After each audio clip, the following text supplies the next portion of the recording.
So in this video, we're going to talk about pointers, and specifically, we're going to talk about how pointers work differently with different data types.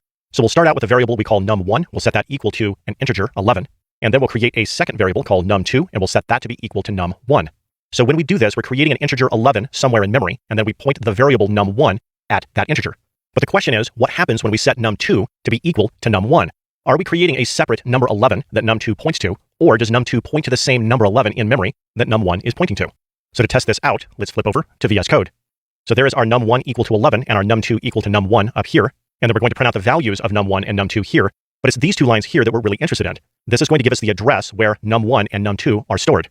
So I'll run this, and you can see here that num1 and num2 point to the exact same address. They are pointing to the same number 11 in memory. So now let's flip back. So now the next question is, what happens if we set num2 to be equal to 22? Does this 22 overwrite the 11? And if this is the case, then num1 and num2 would now be pointing at 22. Or do we create a separate integer somewhere else in memory and have num2 point to that integer? So now to test this out, let's go back to VS Code. So this is the code we just looked at in VS Code, but now I'm going to add a few lines, and I'll paste this in. So this is where we set num2 to be equal to 22, and then with these lines, we'll show what num1 is equal to and num2 is equal to, and then down here, we'll show the addresses that num1 and num2 point to. So I'll run this. So this up here is what we had printed out before, and then this is after num2 has been updated. In other words, after this line of code over here. And you can see that num1 and num2 are now two different values, and that num1 here after the change is the same as it was before the change. So now let's flip back. So this diagram here is a representation of how it works. And the reason for that is that integers are what are called immutable, which means they cannot be changed.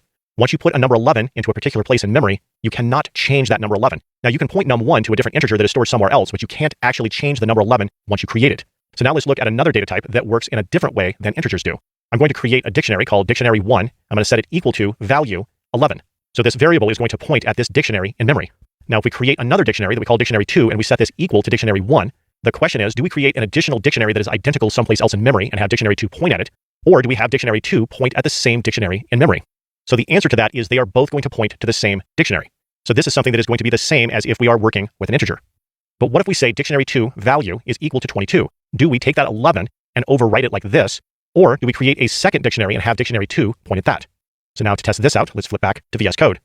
So that's where we create dictionary1 with a value of 11 and then set dictionary2 to be equal to dictionary1. And then we'll print out dictionary1 and 2, and this is where we look at the address where dictionary1 and dictionary2 are stored. So I'll run this, and you can see that dictionary1 and dictionary2 are both pointing to the same address in memory. So now I'm going to add a few lines of code here, and this is where we change the value in dictionary2 to be equal to 22. And then we're going to print out the values of both dictionary1 and dictionary2 again, and then print out the addresses for both. So I'll run this. So now, after the value is updated, both dictionary1 and dictionary2 have value 22. They are the same. This is different than what we had with integers. Also, you can see that dictionary1 and dictionary2 are still pointing to the same address, which is identical to what it was before we did the update. So now let's flip back and talk about this. So with dictionaries, we can take that number 11 and then change it to a 22. Where integers are immutable and can't be changed, dictionaries can be changed. So dictionary1 and dictionary2 continue pointing to the same place, but we are able to change the value. So why is this important for data structures and algorithms course? Well, the reason for that is we're going to see this concept come up a lot.